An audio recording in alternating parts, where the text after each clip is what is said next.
Irmãos, vamos para a palavra de Deus, Apocalipse capítulo 3.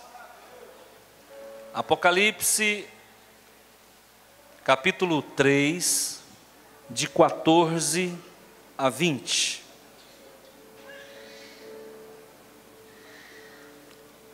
Todos acharam? Amém? Eu vou falar sobre o valor da repreensão, tá bom? Ao anjo da igreja em Laodiceia escreve: estas coisas diz o Amém, a testemunha fiel e verdadeira, o princípio da criação de Deus. Conheço as tuas obras, que nem és frio e nem quente. Quem dera fosses frio ou quente.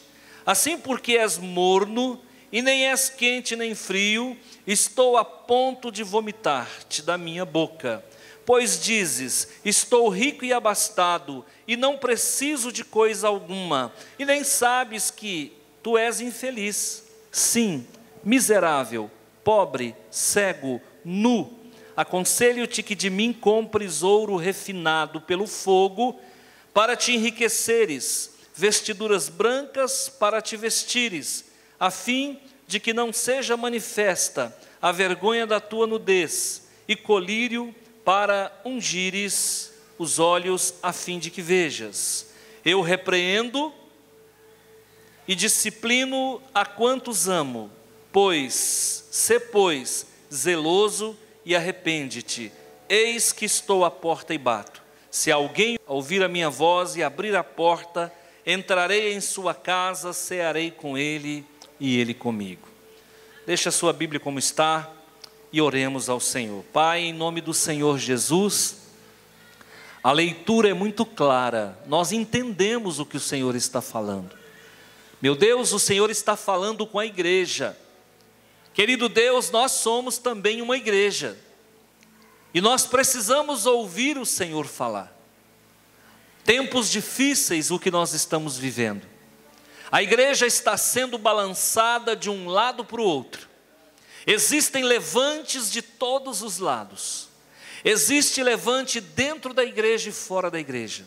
Agora, Senhor meu Deus, dá-nos a autoridade para permanecer de pé.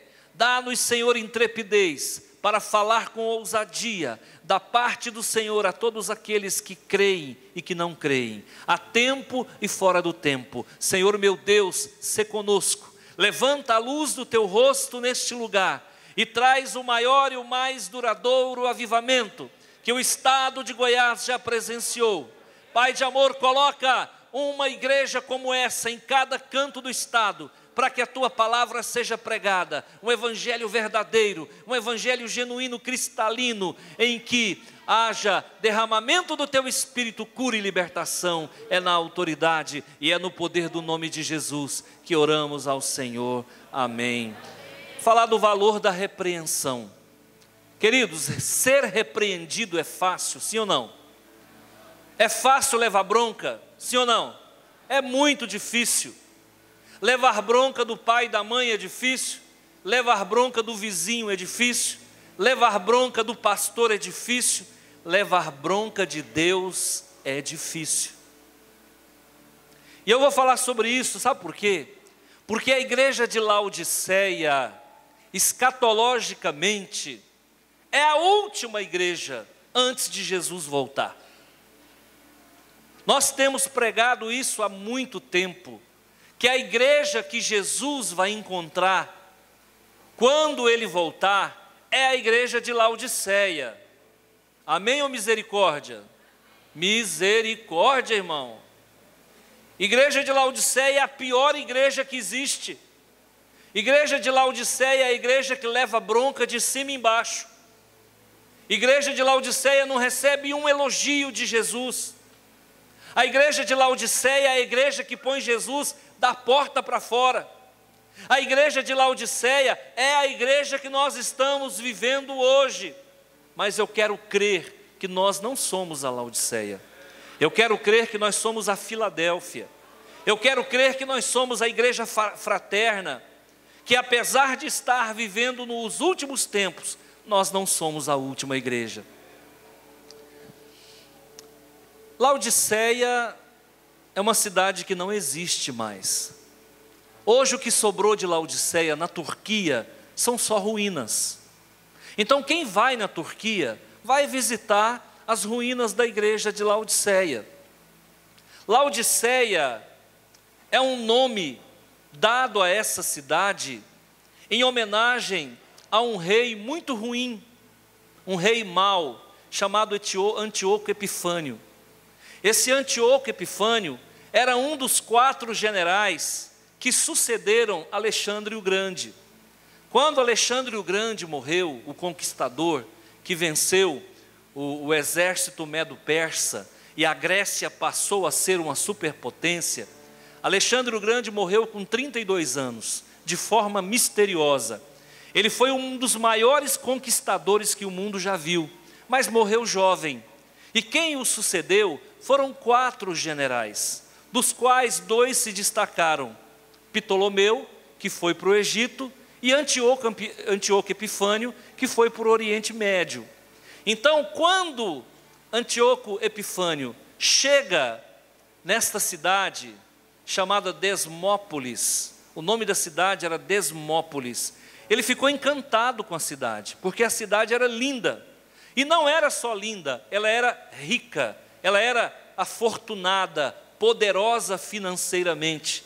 Acontece que Antíoco Epifânio tinha uma mulher que ele amava demais, igual o pastor Pio. O pastor Pio fez uma declaração de amor aqui, para todo mundo ver. Então ele também amava muito a esposa dele, e a esposa de Epifânio se chamava Laodice. Quando ele conquistou Desmópolis, ele disse: eu vou mudar o nome dessa cidade, e eu vou dar essa cidade para minha mulher. Ô amor, meu Deus, o homem dá uma cidade inteira para a mulher, não é um carro zero não, é uma cidade inteira. E aí ele muda o nome da cidade, ele tira o nome de Desmópolis e passa a chamá-la de Laodiceia. Só que o povo não gostou da ideia, porque o povo queria que continuasse o nome antigo. Aí Antíoco Epifânio começa a injetar dinheiro na cidade, e a comprar o povo, a fazer obras faraônicas, a melhorar ainda mais a cidade. Aí o povo ficou maravilhado, falou: deixa que seja Laodiceia mesmo. E aí passou a se chamar Laodiceia. Naquele tempo, as igrejas não recebiam o nome batista, nem católica, nem assembleia. As igrejas recebiam o nome da cidade onde ela estava instituída. Então, a igreja, na época de Apocalipse, já tinha pelo menos aí, uns 50 anos de existência. E aí, a igreja que estava sediada lá em Laodiceia passa a se chamar a Igreja de Jesus Cristo em Laodiceia. Quem escreveu isso aqui? Foi o apóstolo João. Já estava no final da vida dele. E essa igreja não estava vivendo uma fase boa. Essa igreja tinha alguns problemas. Aliás, ela só tinha problema, ao que tudo indica. Então ele faz uma carta em nome de Jesus, porque aqui ele começa: ao anjo da igreja em Laodiceia escreve. O anjo da igreja é quem, irmãos? O pastor. Ao pastor da igreja, Jesus escreve. Quem é que escreveu? Estas coisas diz o Amém. Quem é o Amém? Quem é o Amém? Jesus. Diga: Jesus. Estas coisas diz o Amém. Quem é o Amém? A testemunha fiel. Quem é a testemunha fiel? Jesus. Quem é a testemunha verdadeira? Jesus. Quem é o princípio da criação? Jesus. Então o Senhor Jesus, ele é chamado de testemunha fiel, ele é chamado de o Amém, ele é chamado de a testemunha verdadeira, e ele é chamado de o princípio da criação. No princípio criou Deus os céus e a terra. No princípio era o verbo estava com Deus. Então o verbo é Jesus, o verbo é o princípio. Agora, o Amém, quando Jesus está se autoproclamando Amém, muita gente não sabe o que é o Amém. Esse Amém ficou circunscrito aos meios espiritistas, né? Um espírita normalmente gosta de falar Amém. Nós também gostamos de falar Amém. Mas Amém significa: Deus é fiel para cumprir tudo aquilo que prometeu. A palavra amém não é assim seja. Assim seja não é amém. Amém significa Deus é fiel para cumprir tudo aquilo que prometeu. O que Deus prometeu para você, irmão? Ele vai cumprir. O que Deus prometeu para Rio Verde? Ele vai cumprir. O que Deus prometeu para a sua casa? Ele vai cumprir. Porque Ele tem compromisso com o que Ele fala. E quando Deus fala, você pode escrever, porque acontece. Então assim diz aquele que prometeu e vai cumprir. Assim diz a testemunha fiel e verdadeira. Assim diz o princípio da criação, ou seja, o Criador do universo. E ele começa dizendo: conheço as tuas obras. Cada um de nós é detentor de obras. E a pergunta que eu faço para você: quais são as tuas obras? Quais são as tuas obras? Você que está na galeria, o que você tem feito? Deus conhece as tuas obras. Talvez eu não conheço. Eu não sei o que você está fazendo. Mas a testemunha fiel e verdadeira sabe. O amém sabe. É preciso que a gente faça uma reflexão das nossas obras. Porque haverá um dia que nós vamos prestar contas ao Pai de tudo aquilo que fizemos e deixamos de fazer. A cidade de Laodiceia ficava perto de Éfeso, 60 quilômetros na Turquia. Ficava perto de uma cidade chamada Hierápolis ou Hierópolis, a mais ou menos 20 quilômetros. E a água que o povo bebia em Laodiceia era uma água que vinha de Hierápolis. E as águas de Hierápolis eram todas termais. Então, os gregos criaram aquedutos, tubulações, que trazia água 20 quilômetros de distância para abastecer Laodiceia. Só que a água saía quente de Hierápolis, muito quente, 50 graus. Quando chegava em Laodiceia, ela havia esfriado, mas nem tanto. Então a água era morna, não era uma água pronta para beber. Essa água tinha que ficar em repouso para que pudesse ser bebida depois. E o amém, a testemunha fiel e verdadeira, o princípio da criação, sabia de tudo isso. Sabia que a água de Laodiceia não era boa para o consumo imediato. Então Jesus, quando escreve essa carta, ele vai nas particularidades desta cidade e desta igreja. Conheço as tuas obras, que nem és frio e nem quente. Está aí um problema na vida do crente, sim ou não? Você conhece um crente quente? Você conhece um crente frio? Você conhece um crente morno? Eu prefiro lidar com o quente e com o frio do que com o morno. Quem é o crente morno? É um crente que anda com um pé no mundo e um pé na igreja. Quem é o crente morno? É o crente que parece espiritual, mas não. Quem é o crente morno? É o crente que carrega a Bíblia, só carrega. É o crente que devolve o dízimo, mas na verdade ele está negociando com Deus. Quem é o crente morno? É aquele que parece, mas não é. É o crente denorex. E Jesus diz: olha, eu estou para te vomitar, eu não estou aguentando mais. Tem gente que dá náuseas em Deus.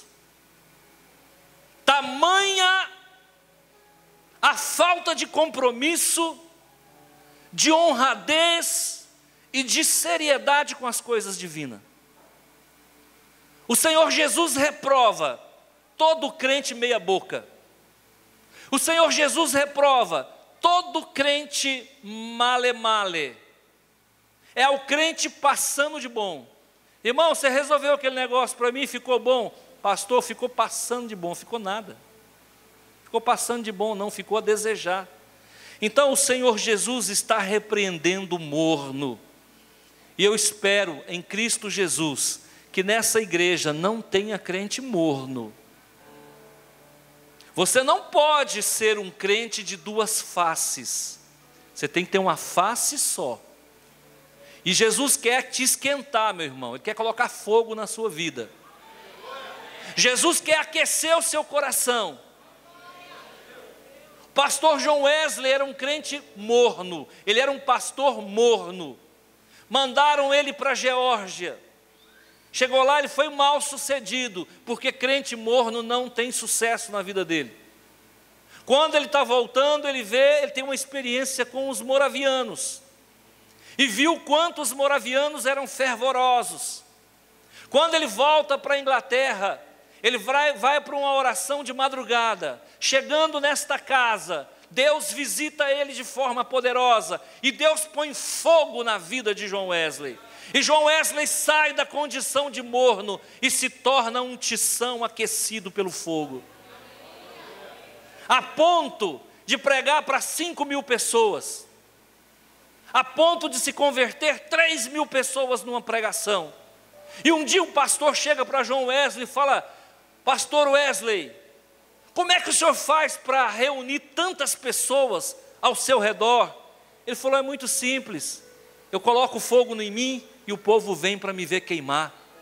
Eu vou para a oração e quando eu prego, o fogo pega, incendeia, queima, labareda de fogo, porque Deus é fogo consumidor.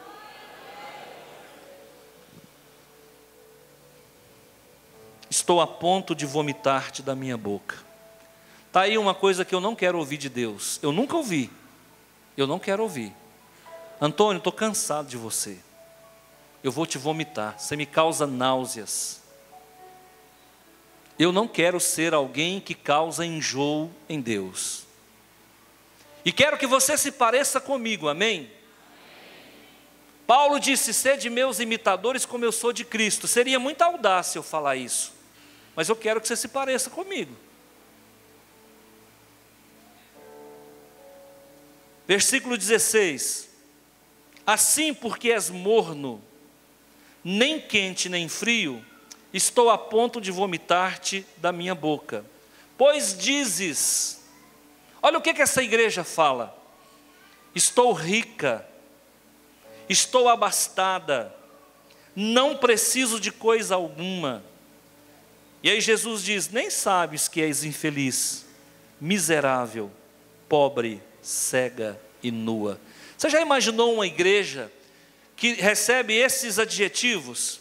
Infeliz, uma igreja infeliz, uma igreja miserável, uma igreja pobre, uma igreja cega e uma igreja pelada, nua diante do Senhor. Não tem adorno, não tem enfeite para o noivo. Quando a moça vai casar, quando ela se apresenta, quando a moça vai casar, vocês sabiam que o noivo não pode ver ela no dia do casamento? Tem uma superstição, não pode não. O noivo não pode ver ela no dia do casamento, então os antigos escondiam a noiva. Por quê? Porque aquele dia era o dia de preparar a noiva. Aí a noiva vai para o salão de beleza, chega lá, faz maquiagem, fica bonitona, toda cheirosa, com diadema, com vestidão compridão, com cílios postiço, com dente postiço, com tudo postiço, fica 0 quilômetro, fica um trem de outro mundo. Agora não, essa noiva aqui está se apresentando para o noivo totalmente nua, antes da hora. Essa nudez Jesus não quer. Aí Jesus aconselha: olha, igreja, preste atenção. Eu te aconselho que de mim compre ouro refinado. Por quê? Porque a igreja tinha ouro, mas não tinha o ouro verdadeiro. Igreja rica em dinheiro, pobre em espiritualidade. Está cheio disso. Tem igreja que o mármore entra por uma porta e o Espírito Santo sai pela outra. Tem uma igreja que o púlpito, todo banhado em ouro, entra por uma porta e o Espírito Santo sai pela outra.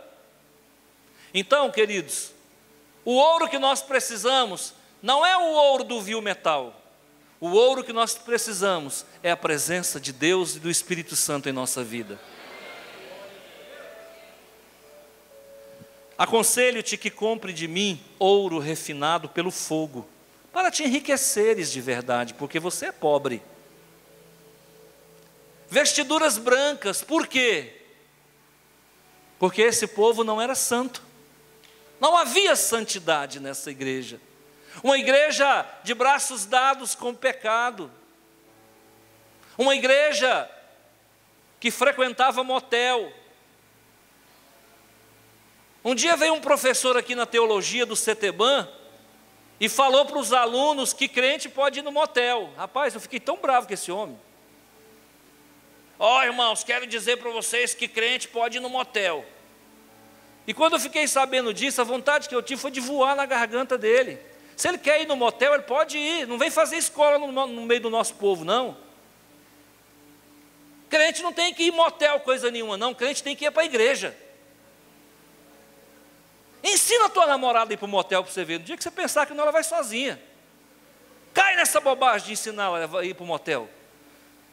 Então, queridos, nós precisamos de vestiduras brancas, de santidade. Santidade no celular também. Ó, motel está aqui agora, ó.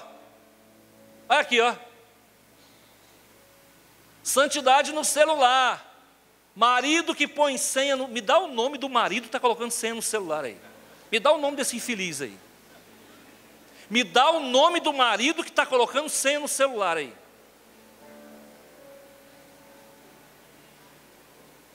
De vez em quando a minha mulher pega o meu celular, eu começo a rir, irmão. Mas eu dou gaitada, Jesus. Fuça, minha filha, mexe nesse trem. Pode mexer, escafuncha. Arruma aí um cara que entende de celular, busca no histórico, faz o que você quiser, porque quem não deve não tem o que esconder.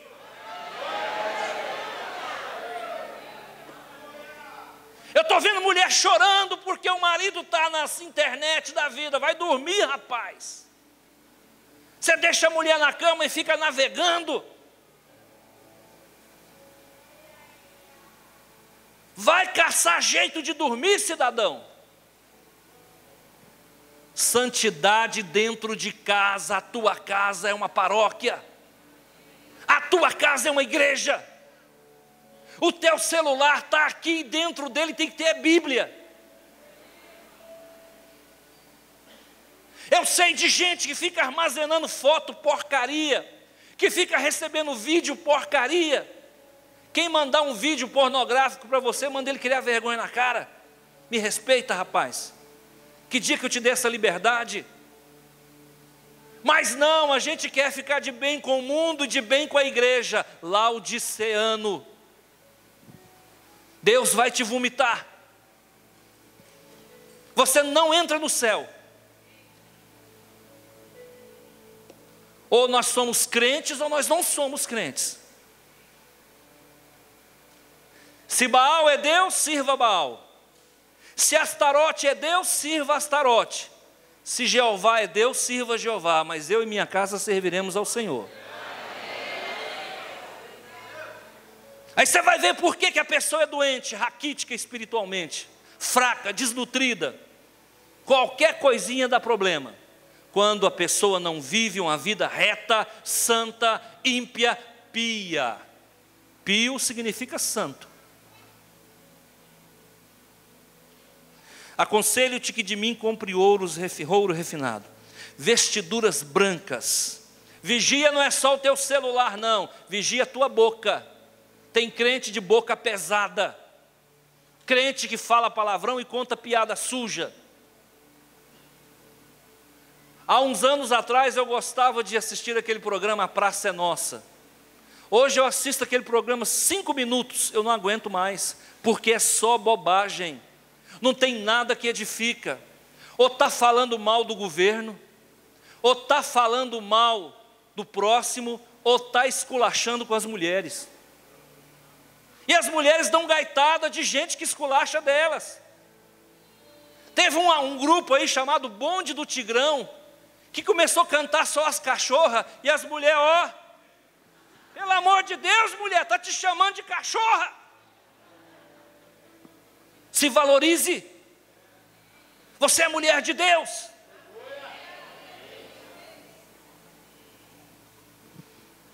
Vestiduras brancas é para todo mundo, viu? É para o pequeno, para o grande, para o velho, para o novo, para o gordo, para o magro, para o feio, para o moreno, para o branco, para o preto, para o amarelo, roxo. É para todo mundo. Santidade 3 vezes ao dia, de 8 em 8 horas.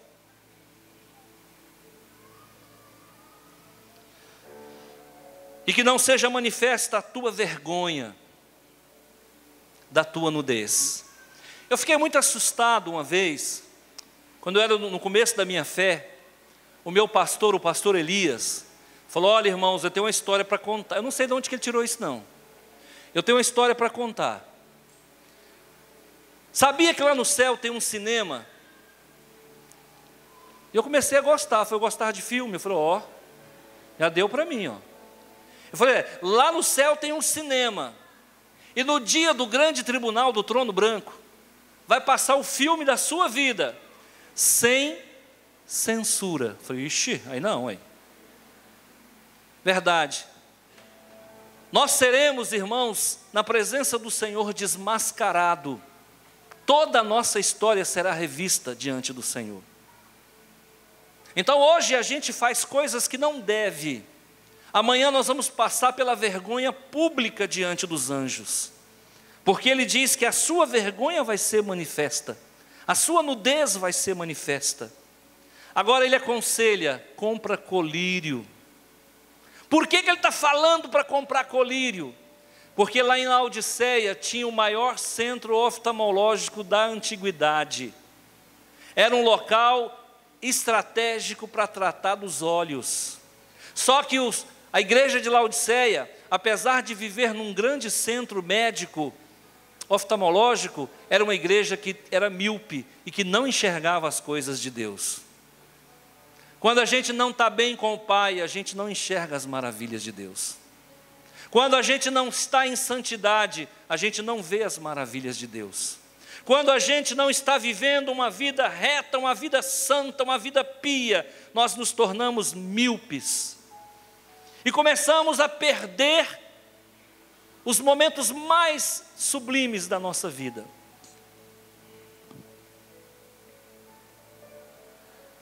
Agora eu quero falar do valor da repreensão. Olha aqui, versículo 19. Eu repreendo e disciplino a quantos amo. Eu queria que você lesse comigo. Vamos lá? Eu repreendo e disciplino a quantos amo. Eu estou falando sobre o valor da repreensão. Diga: graças a Deus, que nesta noite eu estou sendo repreendido pela palavra de Deus, porque Deus repreende somente quem Ele ama. Enquanto você estiver levando bronca de Deus, é sinal que Deus ainda fala contigo. O pai deu bronca em Israel, do tempo de Moisés, até 400 anos antes de Jesus voltar.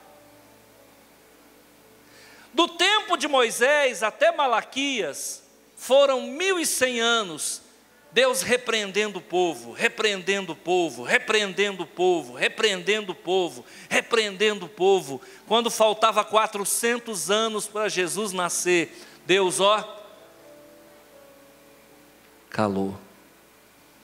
Pior coisa do mundo, irmãos, é quando Deus não fala mais com a gente.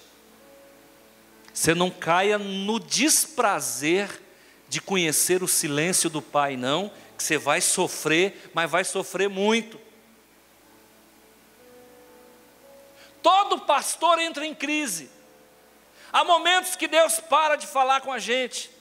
E a gente começa a confessar pecado até que não fez. Senhor, me perdoa por aquilo que eu ainda posso fazer. Porque a pior coisa do mundo é quando Deus para de falar com o homem. E há momentos que Deus se cala, não 400 anos, mas Deus se cala. E eu não quero que Deus se cale para você. Eu não quero que Deus pare de chamar o seu nome. Eu não quero que Deus pare de puxar a sua orelha, porque enquanto Ele estiver puxando a sua orelha, é sinal de que Ele ainda está falando com você. Esse é o valor da repreensão. Maravilha que hoje nós temos uma palavra dura como essa. Maravilha que você veio aqui, talvez para receber um carinho, você está recebendo aqui uma repreensão. É porque Deus ainda fala com você.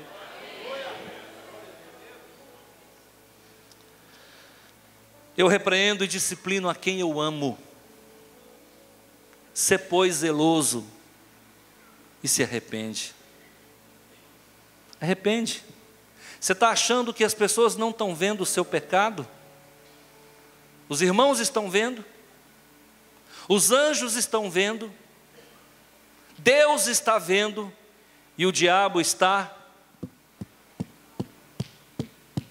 aplaudindo. Hoje à tarde eu ministrei uma palavra para os libertadores e eu disse: o diabo se alimenta de pecado. Toda vez que nós pecamos, nós jogamos crédito no maligno.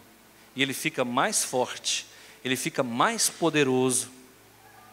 Então a partir de hoje, em Cristo Jesus, nós vamos matar o maligno de fome. Amém? Vai morrer de fome, porque aqui nós não vamos dar comida para o maligno, aqui nós temos apenas santidade. Agora, olha o que essa igreja fez com o Salvador. Gente, você não vai acreditar não. A igreja rica, bonita, mármore, tudo em ouro. As basílicas, que vocês conhecem muito bem. As basílicas de São Paulo, as basílicas de São Pedro, são coisas lindas, maravilhosas, suntuosas, verdadeiras obras de arte. Mas essas igrejas colocaram Jesus para fora. E Jesus agora está assim, ó. Eis que estou à porta e bato. Analisa o contexto comigo, é um contexto de ímpios ou de crente? Jesus está falando com quem? Com ímpio ou com crente? Quem colocou Jesus para o lado de fora? Crente. Tem crente colocando Jesus para fora da sua casa. Lembra quando eu falei para você que você pega o celular e fica procurando o que não perdeu? Você está colocando Jesus para fora da sua casa. Quando você falta com respeito com a sua esposa, você está colocando Jesus para fora de casa. Quando você não honra os seus filhos, você está colocando Jesus para fora de casa. Quando a igreja fica rica, abastada, poderosa, está colocando Jesus para fora da igreja. Então Jesus está dizendo: eis que estou à porta, do lado de fora, e eu bato. Se alguém ouvir a minha voz, ele não só bate, ele bate